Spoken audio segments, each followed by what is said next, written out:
Some historians claim that, according to Nazi racial theory, Jewish and Polish prisoners were considered far too inferior to Germans to be idle servants or to be allowed intimate access to their private lives. For this reason, they were typically given jobs that keep them away from close contact with SS officers and their families. However, when examined more closely, this was not entirely the case. Jewish and Polish prisoners were often avoided because there was a concern that due to conditions they endure in the camps, they might attack the German families they were assigned to serve. The most preferred individuals for household work for SS officers and their families were Jehovah's Witnesses. Known in Germany as Bible students, Jehovah's Witnesses in 1933 had, in broad terms, declared that they had little against the Nazi state. Ideologically, they also opposed Jews and communists, though not in the overtly hostile manner that the Nazi did. Serious conflict arose when, as pacifists, they refused to join the German armed forces, which led to their imprisonment in concentration camps.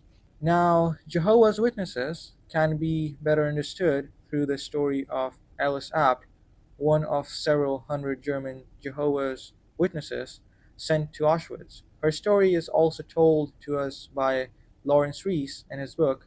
Born in 1914 in Danzig, she was raised as a Lutheran but was introduced to her new faith by friends. She married another Jehovah's Witness, gave birth to a daughter in 1939, and tried to live as peacefully as possible. But their troubles began when her husband refused to use his engineering skills to help the Nazi war effort. He was arrested, and she escaped imprisonment only because she was nursing their child. However, when her daughter was 2.5, the Gestapo came for her.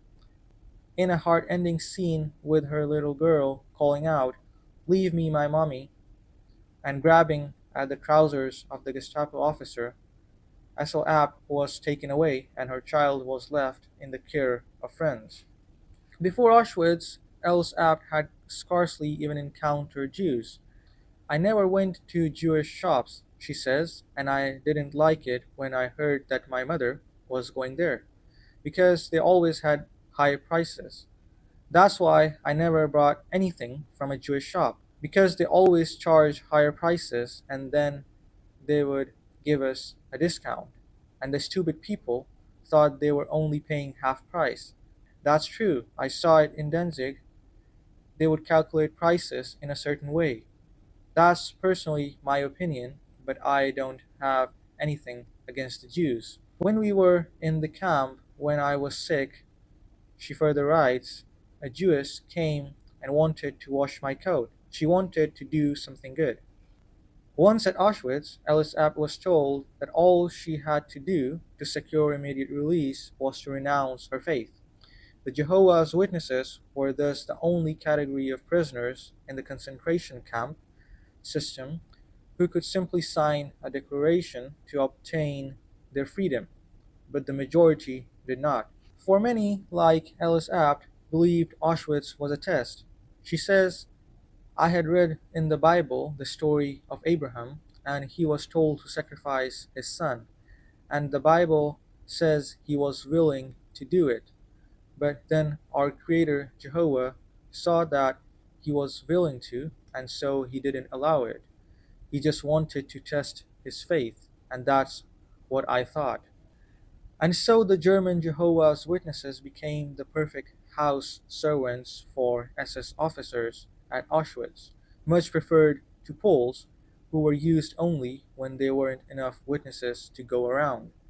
Ellis Abt worked in the house of one of the senior SS members, along with his wife and their small daughter. She cleaned the house, cooked their meal, and looked after their little girl. Her attitude was it wasn't the child's fault that she was in Auschwitz. It wasn't the wife's fault. She performed her duties conscientiously and with compassion, even devoted nursing the little girl when she feels sick and earning the thanks of her parents. It was scarcely any wonder, then, that the Jehovah's Witnesses were the prisoners Rudolf Hess liked best, and not just because of their trouble-free behavior. He had first come into contact with them in substantial numbers at Sachsenhausen in the late 1930s when they were sent to the camp for refusing to do military service. Hess records the extraordinary power of their belief, something that made a huge impression on him.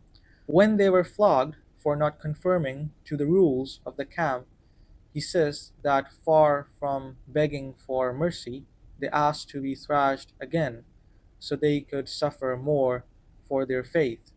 He witnessed the execution of two witnesses by firing squad and was astonished to see them hold their hands up to the sky with blissful expressions as they awaited their fate. Hess imagined that the early Christian victims must have gone to their deaths the same way. The behavior of the Jehovah's Witnesses had a huge impact not just on Hess but on his superior officers as well. At Auschwitz, Hess and his wife employed two Jehovah's Witnesses in their own house and were touched by the care they lavished on their children.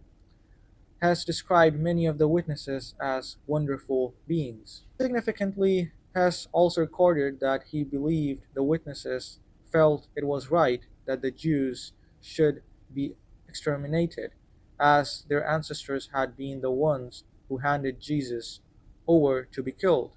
This, however, is an attitude that Ellis Apt denies. She believed that the SS were doing wrong, serving a demon, by murdering the Jews. However, she believed she should demonstrate her faith through her attitude. This created a strange situation. She was faithful, almost lovingly, looking after the daughter of an SS officer at Auschwitz, while the Nazis denied her access to her own little girl. She explains how she tried to rationalize her circumstances by telling herself that she had to do good for any person, including members of the SS. Indeed, she even admits that she would have worked obediently in Hitler's house if she had been told to. And to add further complexity to this emotional situation, she could have walked away from the camp and returned to her daughter at any moment simply by signing a document stating she renounced her faith. But Els Abt never signed. That would have meant compromising. I never did it, she said. In a further twist to this story, when Els Abt was eventually able to return home after the war, she discovered that her daughter had been cared for by one of the few Jehovah's Witnesses who had renounced their faith in order to gain freedom.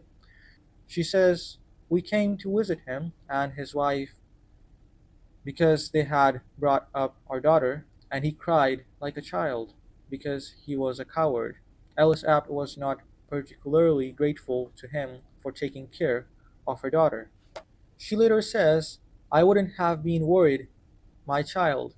There would always be people who would have helped. We weren't dependent on one person. Our Creator knows to send us what we need when we need it, and He will always intervene." Her daughter later became a Jehovah's Witness herself. As a result, Ellis Apt says, "She knew and was happy that I stayed faithful, not to a human being, but to our Creator, Jehovah, because He looked out for us, as I found out during my time in Auschwitz." This was the story of Ellis Apt and the faith of the Jehovah's Witnesses. It is not about the form of faith we connect ourselves to, but about the nature of faith we place in the Creator. Whether it was the Jehovah's Witnesses in Nazi camps, or today the Palestinians who are killed unjustly, or others throughout history who were put to death but embraced it, believing that dying for a just cause is the most righteous act a person can commit, the principle remains the same.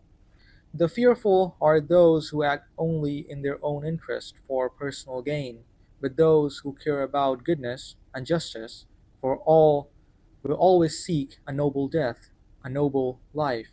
Thank you so much for listening to me. I wish you all a wonderful and thoughtful day.